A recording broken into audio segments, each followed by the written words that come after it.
Salutare și bine ați venit pe canalul meu.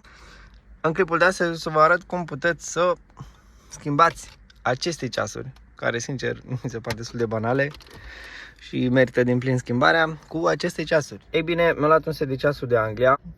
Se poate modifica pentru a afișa aici în kilometri și pe lângă asta avem și viteza digitală acolo, care este în kilometri. Bun, pentru a schimba ceasurile aveți aici un clips, după cum se vede, iar aici un altul. Trebuie introdus o șurubelniță dreaptă. Pur și simplu se introduce aici. Iar aici la fel, dar eu pentru că am umblat de foarte multe ori aici, pur și simplu o să iasă. Acest element trebuie scos de aici pentru că este împreună cu acest element. Pur și simplu trageți de el și o să iasă.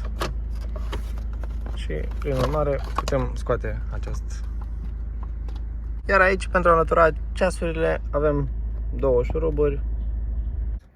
Am nevoie de o șurubelniță dreaptă. Pur și simplu trebuie să apăsăm.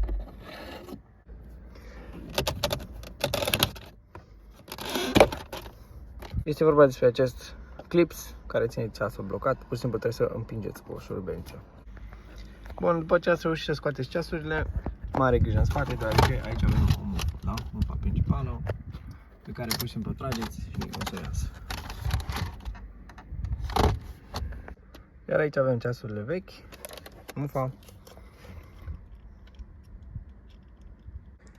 Iar acum putem monta ceasurile noi, este aceeași operațiune. Pur și simplu introduceți ceasurile mai întâi aici, cu grijă, dar mare grijă pentru că mufa o să fie în partea cealaltă, în partea dreaptă. La ceasurile vechi era în partea stângă, dar aici este în partea dreaptă.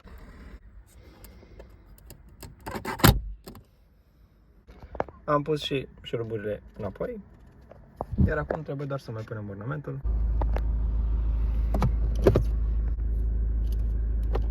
Și cam aceasta a fost operațiunea. Eu zic că este destul de simplu, o poate face oricine. Vă recomand să le cumpărați din dezmembrări, eventual de pe mașinile cu volan pe dreapta, pentru că sunt un pic mai ieftine. Este foarte ușor de montat și dacă aveți alte întrebări, curiozități, dacă întâmpinați probleme, puteți să lăsați un comentariu și o să răspund cât de rapid se poate. Pe mine mă puteți ajuta cu un like, un subscribe și toate cele bune.